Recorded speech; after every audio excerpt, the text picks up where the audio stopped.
Well, my dears, here we are. It may be early, I'm not sure, but once again we'll just start in. It's close enough. Okay, it's St. Patrick's Day. And thinking of St. Patrick and Ireland and all things Irish, I also thought of, I got around to, Irish banshees, who are kind of frightening.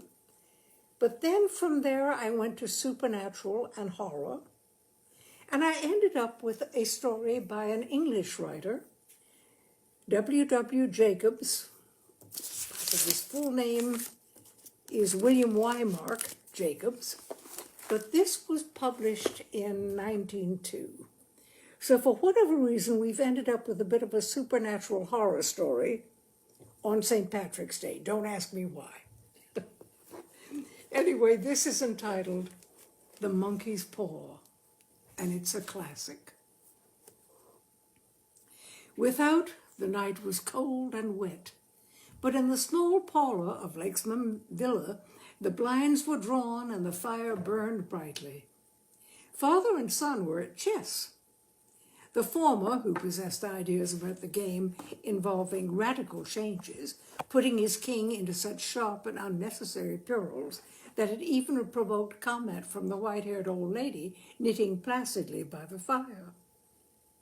"Hark at the wind," said Mr. White, who, having seen a fatal mistake after it was too late, was amiably desirous of preventing his son from seeing it.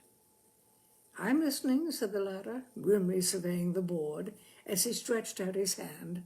"Check." "I hardly think that he'd come tonight," said his father, with his hand poised over the board. "Mate," replied the son. "That's the worst of living so far out," bawled Mr. White, with sudden and unlooked-for violence.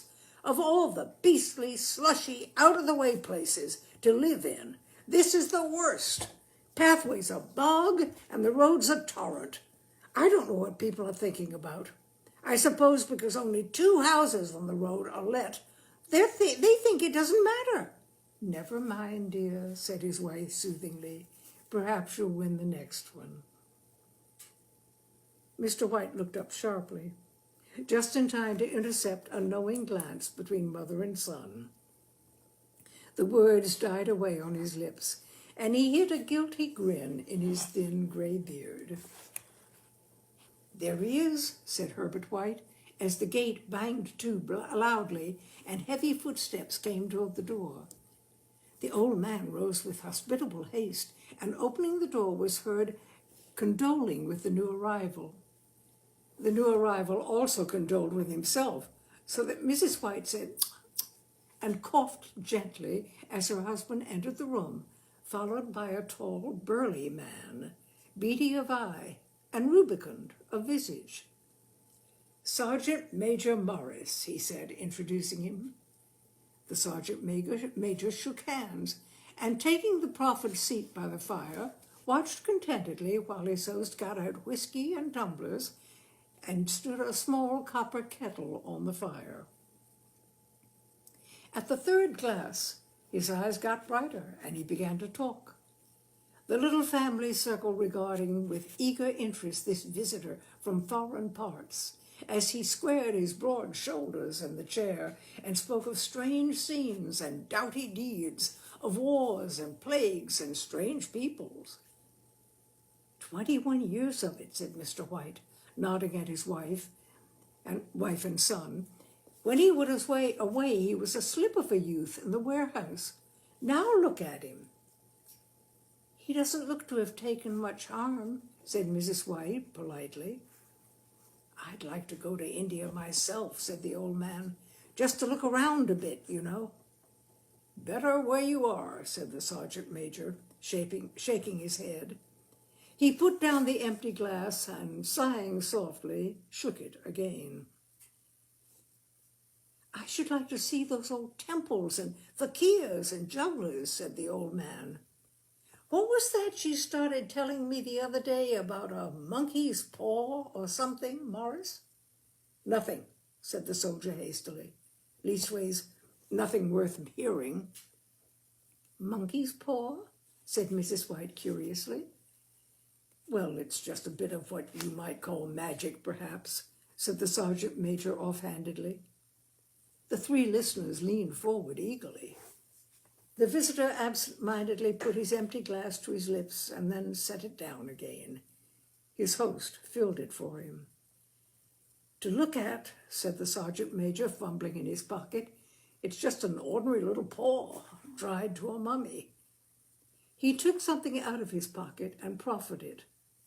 Mrs. White drew back with a grimace, but her son, taking it, examined it curiously.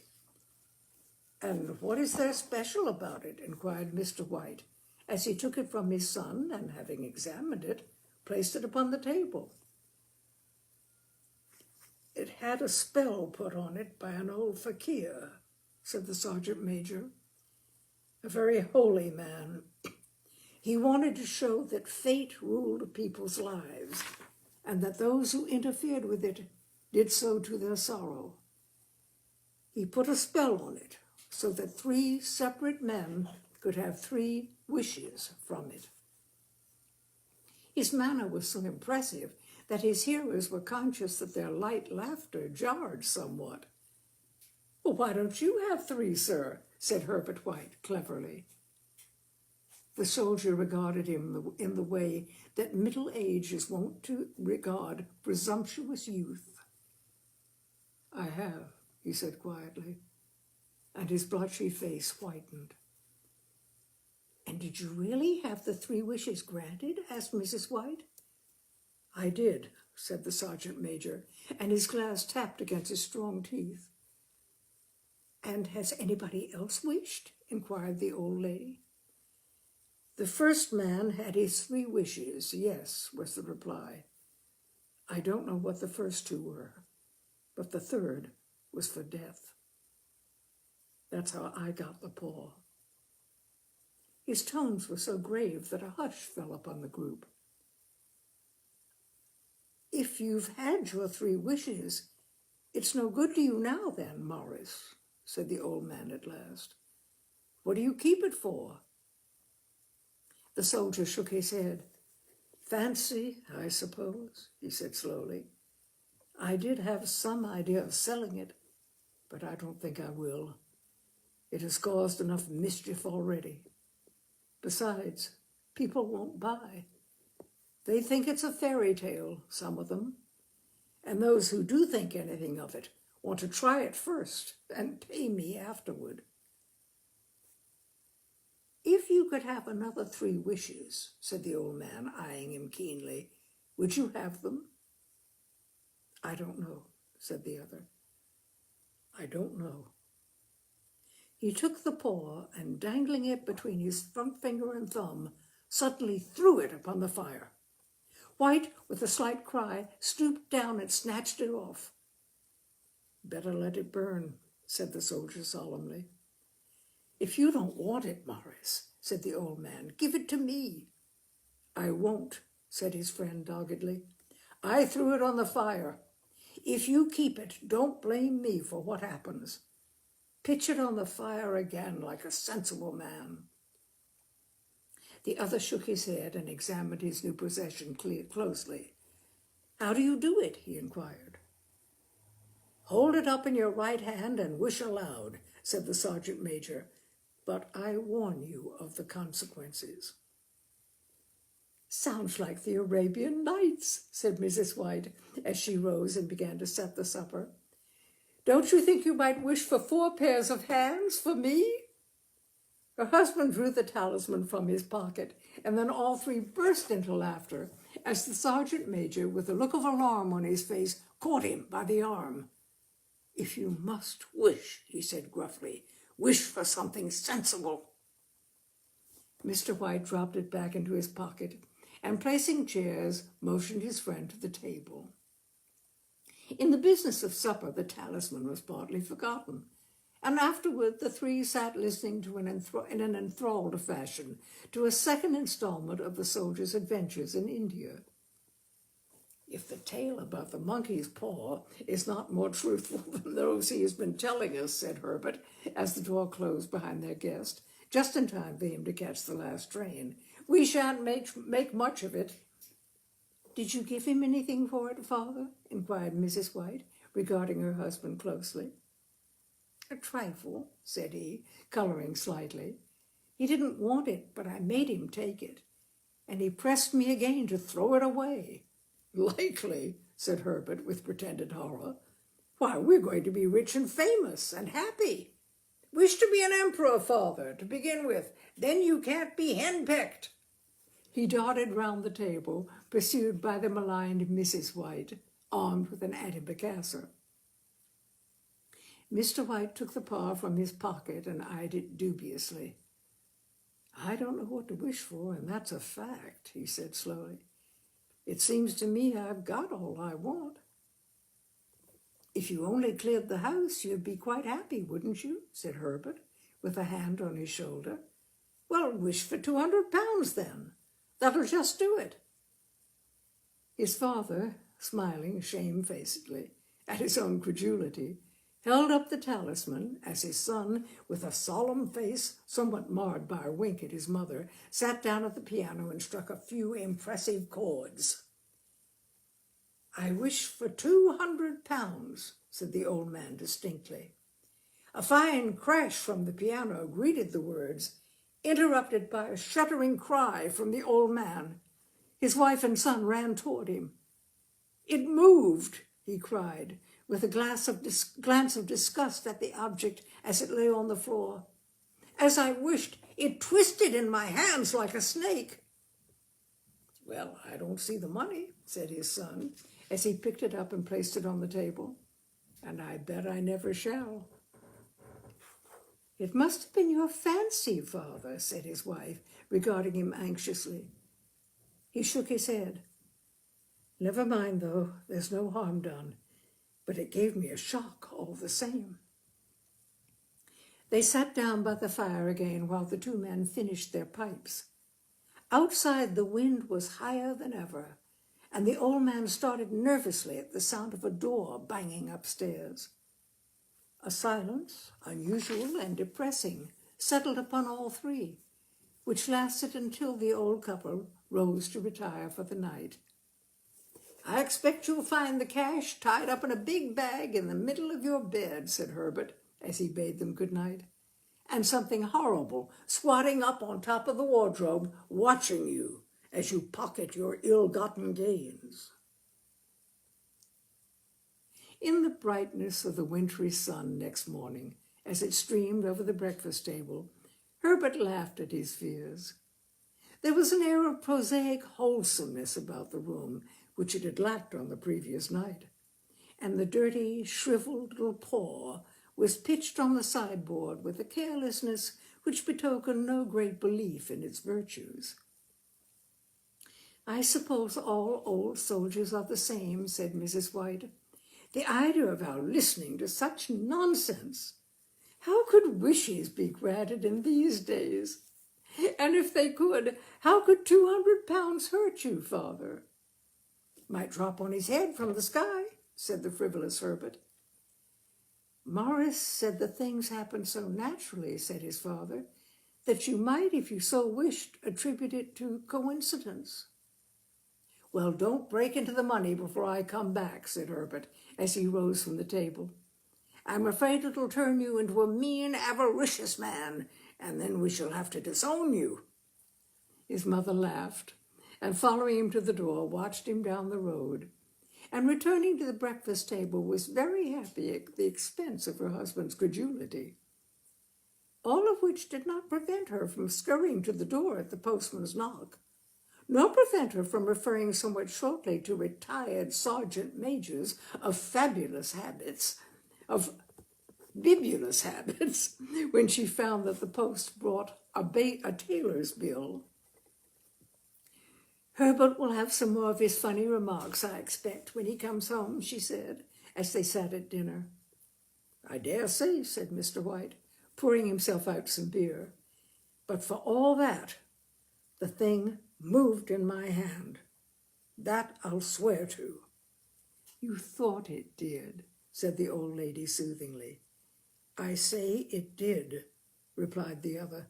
There was no thought about it. I had just... What's the matter? His wife made no reply. She was watching the mysterious movements of a man outside who, peering in an undecided fashion at the house, appeared to be trying to make up his mind to enter. In mental connection with the 200 pounds, she noticed that the stranger was well dressed and wore a silk hat of glossy newness. 3 times he paused at the gate and then walked on again. The 4th time he stood with his hand upon it, and then with sudden resolution flung it open and walked up the path.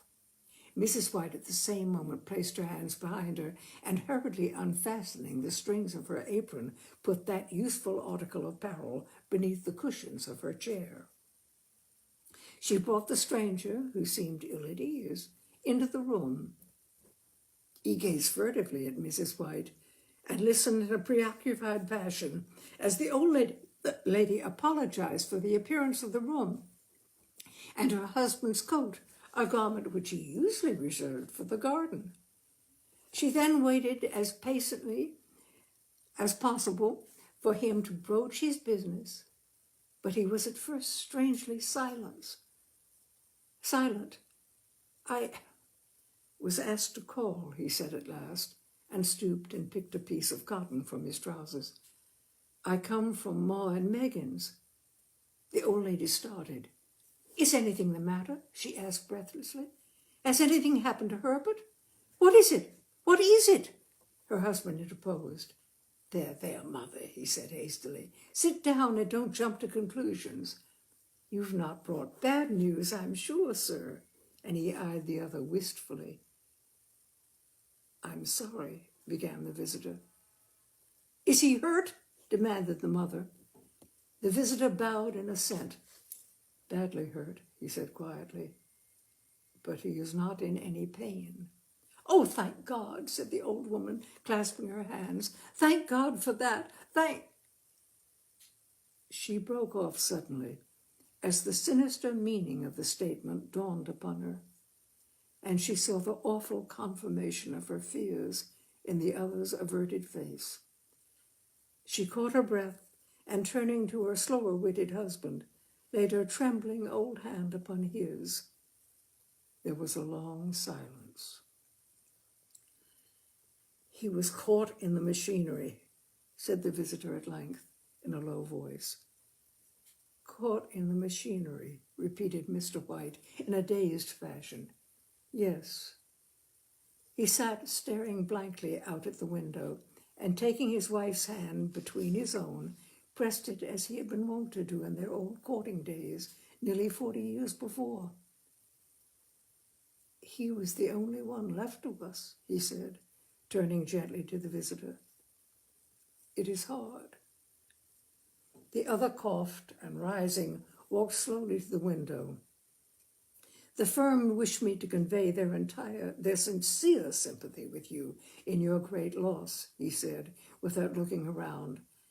I beg that you will understand I am only their servant and merely obeying orders. There was no reply. The old woman's face was white, her eyes staring, and her breath inaudible. On the husband's face was a look such as his friend the sergeant might have carried into his first action. I wish to say that Ma and Meggins disclaim all responsibility, continued the other. They admit no liability at all, but in consideration of your son's services, they wish to present you with a certain sum as compensation. Mr. White dropped his wife's hand and, rising to his feet, gazed with a look of horror at his visitor. His dry lips shaped the words, how much? 200 pounds, was the answer. Unconscious of his wife's shriek, the old man smiled faintly put out his hands like a sightless man, and dropped, a senseless heap, to the floor. In the huge new cemetery some 2 miles distant, the old people buried their dead and came back to a house steeped in shadow and silence. It was all over so quickly that at first they could hardly realize it, and remained in a state of expectation as though of something else to happen. Something else which was to lighten this load, too heavy for old hearts to bear. But the days passed, and expectation gave way to resignation, the hopeless resignation of the old, sometimes miscalled apathy. Sometimes they hardly exchanged a word, for now they had nothing to talk about, and their days were long to weariness. It was about a week after that the old man, waking suddenly in the night, stretched out his hand and found himself alone. The room was in darkness, and the sound of subdued weeping came from the window. He raised himself in bed and listened. "Come back," he said tenderly. "You will be cold." "It is colder for my son," said the old woman, and wept afresh. The sound of her sobs died away on his ears. The bed was warm and his eyes heavy with sleep. He dozed fitfully and then slept until a sudden wild cry from his wife awoke him with a start. "The monkey's paw!" she cried wildly. "The monkey's paw!" He started up in alarm. Where? Where is it? What's the matter?" She came stumbling across the room toward him. "I want it," she said quietly. "You've not destroyed it." "It's in the parlor, on the bracket," he replied, marveling. "Why?"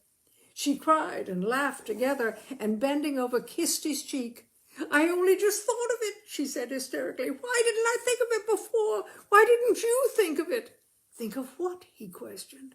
"The 2 wishes," she replied rapidly. "We've only had one."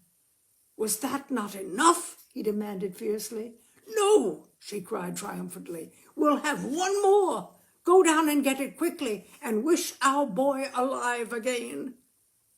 The man sat up in bed and flung the bedclothes from his quaking limbs. "Good God, you are mad," he cried, aghast. "Get it," she panted. "Get it quickly and wish. Oh, my boy, my boy." Her husband struck a match and lit the candle. "Get back in bed," he said unsteadily. "You don't know what you are saying." "We have the first wish granted," said the old woman feverishly. "Why not the second?" A coincidence," stammered the old man. "Go and get it and wish," cried the old woman, and dragged him toward the door. He went down in the darkness and felt his way to the parlor and then to the mantelpiece.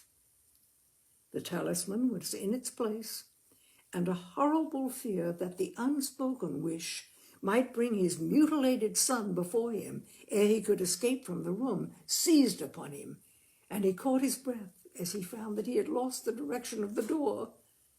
His brow cold with sweat, he felt his way around the table and groped along the wall until he found himself in the small passage with the unwholesome thing in his hand.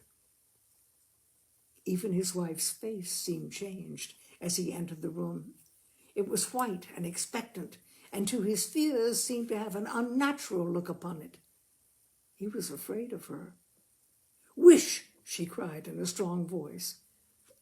"It is foolish and wicked," he faltered. "Wish," repeated his wife. He raised his hand. "I wish my son alive again." The talisman fell to the floor, and he regarded it shudderingly. Then he sank, trembling, into a chair, as the old woman with burning eyes walked to the window and raised the blind. He sat until he was chilled with the cold, glancing occasionally at the figure of the old woman peering through the window. The candle end, which had burnt below the rim of the china candlestick, was throwing pulsating shadows on the ceiling and walls until, with a flicker larger than the rest, it expired.